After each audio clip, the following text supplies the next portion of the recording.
Welcome into NFL Hot Topics on Fourth Quarter Clutch.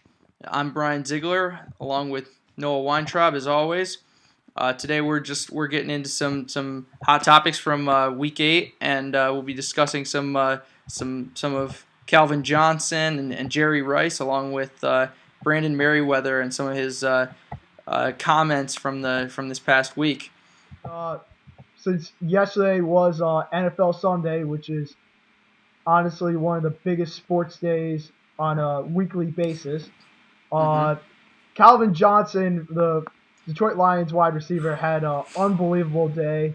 329 reception yards on 14 catches and a touchdown. He was surprisingly, that's not enough to hold the record for most receiving yards in a game. I couldn't believe that. It's been held for 24 years by Flipper Anderson, who that is an amazing name. And he had 336 yards 24 years ago. And we're not going to discuss about the game because, honestly, it was an unbelievable game by Calvin Johnson. But we are going to discuss something else because with Calvin Johnson's amazing game, it merits the question, can Calvin Johnson end his career as the greatest receiver to ever play the game? And a lot of people are probably going to be thinking, there's no way Calvin Johnson can have a better career than Jerry Rice. Jerry Rice is just the greatest of all time. But here are some statistics to support why Calvin Johnson has the potential to end his career as the greatest receiver to play the game. Jerry Rice through 7 seasons. This is Calvin Johnson's 7th season. Jerry Rice through 7 seasons. 526 receptions for 9,072 yards and 93 touchdown receptions. Calvin Johnson in his 7th season, 535 receptions for 8,657 yards and 61 touchdown receptions. Calvin Johnson is obviously a while away from being anywhere close to being the greatest receiver of all time, but Jerry Rice's career stats: 1,549 receptions for 22,895 yards and 197 touchdown receptions in 21 seasons. Brian, do you think there's any chance Calvin will end his career as the greatest receiver to ever play the game? I think athletically, from an athletics point of view, I think he is the most athletic wide receiver that has ever played the game of NFL. In the NFL, he is the most athletic wide receiver to ever play in the NFL. So let's get that out of the way right away, okay? He is, I mean, he's got speed, he's got height, he's got weight. I mean, he runs insane routes too. So I mean, just as far as his talent level, he is the number one wide receiver that has ever played the game in the NFL, has ever played in the NFL. However, will he end up as the greatest of all time? I have to say he will fall short and go to number 2 all time, and that's just because of the team he's on. The Lions they need to get something figured out for that defense for them to actually get Super Bowls, because when you're talking about greatest of all time, you have to throw in Super Bowls.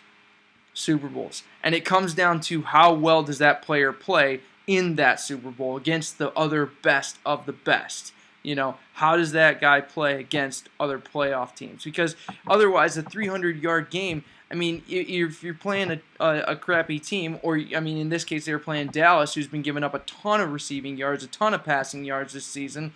I mean, that in and of itself says that he had a beast game, he had a ridiculous game, but it's all about who he was playing against and how well he plays against other awesome teams. So those Super Bowls, that's how they come into play. That's how they come into how that they're factored in as when it comes into greatest of all time. And I think he's going to end up number 2 just because he hasn't won a Super Bowl yet, and I only see him winning 1 Super Bowl with the Detroit Lions. But if he changes teams or something and wins several more, I could see him giving Jerry Rice a run for his money in that top spot. Absolutely. And also, here's the physical comparison between Jerry Rice and Calvin Johnson. Jerry Rice, 6'2", 200 pounds when he played. Calvin Johnson, 6'5", 239 pounds. Yep. It's just unbelievable, their size, and obviously Calvin Johnson has more of a height advantage. It helps him Yep. tower over 2 or 3 defenders, as you've seen in previous posts on the blog or during games on NFL Sunday. And Well, when don't you catch expect a 50-yard bomb from Matt Stafford in triple coverage for a touchdown, I mean, it kind of speaks to being a ridiculous wide receiver in the NFL. I mean, it's pretty obvious.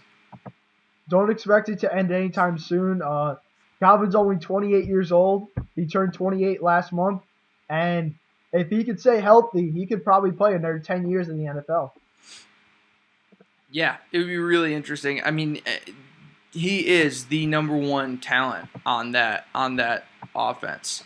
But we got to say something about Matt Stafford as well, because Matt Stafford, I mean, he's got the arm for him. He's got the arm to get it to him and the accuracy as well. So, I mean, it's not amazing. Obviously, you just throw it up to Calvin Johnson, and you expect him to come down with it, even in triple coverage. But it's he's got enough. He's got the arm to get it to him, so that helps a lot. I mean, if he's playing with somebody like Christian Ponder or something, it's going to be a different situation, and he's not going to have the numbers that he's been putting up over the last 7 seasons. Here's a question for you. Looking at Jerry Rice's statistics right now, his stats clearly went downhill after age 33. He did not have another double-digit touchdown season, and he was not able to ever exceed 1,300 yards in his remaining seasons. He did play until age 42. Mm-hmm. How many really good years would Calvin Johnson need in order to have his name in the conversation of greatest wide receiver to ever play the game? Like, you mean from here on out? From here on out. I'd have to say he'd have to have at least 7 more good years. Absolutely. I think he'd have to have at least 7 more good years, because when it comes down to the numbers in that situation, I mean, Jerry Rice, and right now, the way they're at right now, he's on pace to become number 2 in that stat-wise, to be behind Jerry Rice. So that means that he has to go longer. He has to have more solid seasons into the 30s than Jerry Rice did. He's got to have at least 2 more good, solid years than Jerry Rice did into his 30s there, to really be up there and to have the stats that'll have people saying he could be the greatest of all time. Oh, I totally agree with that. And also one other thing, speaking of Calvin Johnson, Jim Schwartz said in an article that was produced earlier this morning on USA Today Sports, if you want to believe this, you can believe it. If you want to be skeptical, you can be skeptical like we are. Head coach Jim Schwartz said, just wait until he's 100%. So does that mean he's 99.5, 99.8, 99? I don't see him being less than 99% with the way he plays. And if he's less than 99%, that's just really scary for the NFL when he becomes 100%, whatever. He's 100%. Let's just say it. He's 100%. Okay. I totally think so, but maybe Jim Schwartz knows something we don't know. Maybe it's some kind of maybe Jim Schwartz is shooting up something too. I mean, you just never know at this point. maybe he's getting going out back. Getting a little something on the side. I don't know. Maybe a little caffeine or something. Some spike in his drinks. I don't know. And also, looking at the USA Today article, Calvin Johnson holds the record for most yards in a regular season game. Flipper Anderson had 40 of his yards come in overtime. So through regulation in that game, he had 296 yards. Yep. Yeah, and actually, speaking of NFL records, actually, Terrell Pryor for the Raiders had a 93-yard touchdown run in the opening drive, first play of the game, which is the longest touchdown run by a quarterback in the NFL. That's a big deal. And also, if you're a fantasy football owner and you happen to play Calvin Johnson this week, you just shake their head and say better luck next week, because there's nothing else you can really say when you go against Calvin Johnson. And if you had Calvin Johnson, You you probably won. Nicely done. You Nicely done. probably won unless your team is really really bad outside Calvin Johnson. And speaking of NFL, there's one article that came out earlier today that's pretty big news because of the way the NFL is being played now. Defenders are starting to take more lower body hits because if they do an upper body hit, they could get a fine for defensive pass interference or hitting a defenseless receiver or any other kind of penalty. And Washington Redskins defensive player Brandon Meriweather had a quote from earlier this morning. And Brian, I'm going to read this to you because it's a Go pretty for it, yeah. remarkable quote. He was asked about the suspension because he received a suspension for 2 games for a hit he did. And he said, to be honest, man, you've just got to go low, man. Go low now, man. You've got to end people's careers, you know. You've got to tear people's ACLs and mess up people's knees now. You can't hit them high no more. You've just got to go low. What are your thoughts on this? My thoughts on this is basically, first of all, it says that he was suspended. Like in his state of mind at this point, he should have been suspended because that is not the right thing to say ever. You can be thinking that as a defensive player. I'm sure a lot more defensive players, especially defensive backs, are thinking along those lines of hitting players lower. You know, especially when it comes to these running quarterbacks. You know, they're thinking about it more, but there's a difference between thinking about that and actually doing and actually saying something like that, like you want to be tearing ACLs and ending guys' careers. It's just something. It's something you don't say when you're an NFL player because you can't say that kind of stuff, and because you're going to draw a bunch of blocks as well. I mean, if you say that and your opposing team hears you saying that, then all of a sudden they start marking you to be blocked because they want to protect their guys, you know, or they start fights or something to try to get you ejected from a game, something like that. So it's not good strategy wise. It's not good as far as your the way that you're seen as a player, and the NFL is not about injuries. Period. Okay, there have been there have been fans that have cheered for players getting injured, and that is just not the way the NFL is. It is looked down upon. It is not the correct way to act and to talk, especially when you're talking about ending guys' careers. That is 100% not what you say when you're in an interview, when you got a microphone in your face. So it makes sense with his state of mind right now, with what he's saying.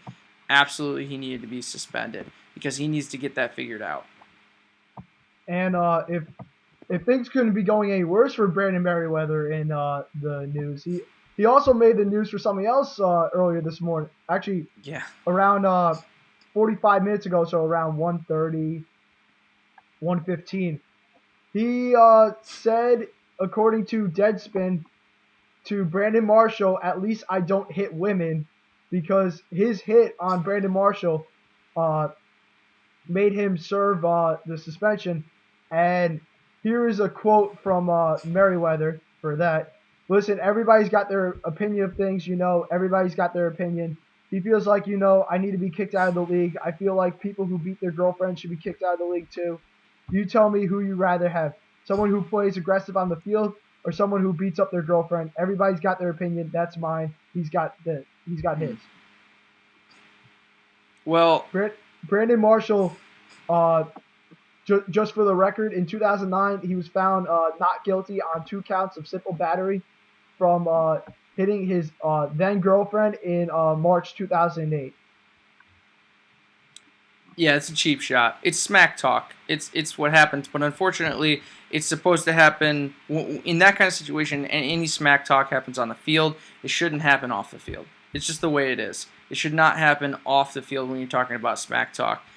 It's sort of widely sort of accepted as happening on the field. Personally, I don't think it should even happen on the field. It should be, I mean, there should be guys helping each other up, you know, after a solid hit, a good play, something like that. That smack talk kind of situation.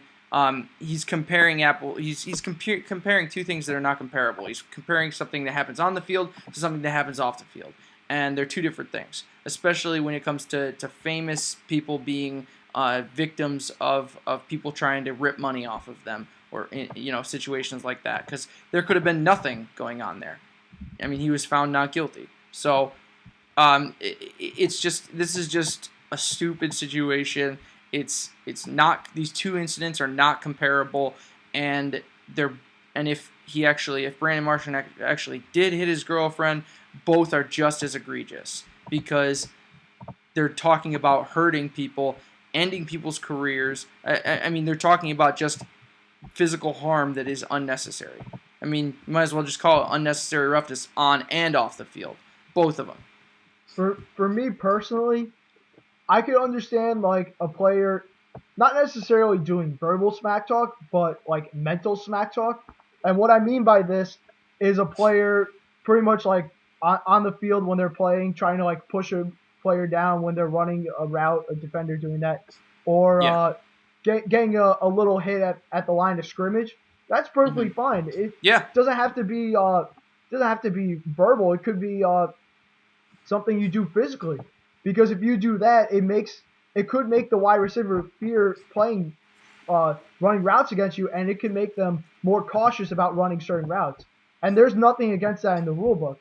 So absolutely, if Brandon Meriweather wants to like get a little hit, not a brutal hit, maybe like a little hit to like the stomach or something like that when a wide receiver's running a route, there's no problem with that. It's perfectly legal as long as he does it within 5 yards of the line of scrimmage. But doing a cheap shot on someone's personal life is just wrong in so many ways. And I am really hoping that he realizes his mistake soon and issues a public apology to the Redskins organization, who he's clearly embarrassed with this comment and his other thing from earlier today, and to Brandon Marshall for accusing him of something that he was clearly found non-guilty of. Yep. I totally agree, because within the rules, it's absolutely fine to be aggressive and play tough. Absolutely. But when you go outside of the rules, like talking about hurting someone's career, or, like Ndamukong Suh stepping on somebody after the play's over. I mean, it's things like that are outside the rule book and just totally unnecessary when it comes to, and should not enter the game of football. And honestly, with reference to his first comment, you can have a hit to the lower body and not have it being a career ACL injury. You could wrap up the guy, literally wrap up the guy's legs, and it'll cause him to fall. That's not gonna tear his ACL or force an injury. The only way it'll force an injury is if you literally hit the guy's knees, because when you hit a guy's knees, it can only handle so much weight, and it can cause the knee to bend the wrong way. Or if you hit the guy's foot the wrong way and he lands awkwardly. So there are ways to properly tackle, and the only way that a player will learn the right way to tackle isn't through suspensions or fines. It's not going to teach them anything. Is the coaches going into the practices, into the meetings, into the video, the film sessions, and teaching the players, okay, this is how you wrap up a guy. This is perfectly fine. This is not how you do it. And bench the player if the player doesn't follow through on making proper tackles. Absolutely. So that'll do it for us for NFL Hot Topics. Stay tuned in for later on in the week. We'll be doing our NFL Week 9 predictions for the next week coming up. And stay tuned to Twitter. Check us out on Twitter at 4thQC, where you can just search Fourth Quarter Clutch. That'll also come up. It's right on the bottom of your screen there as well. So stay tuned in and keep it real, man. Thanks.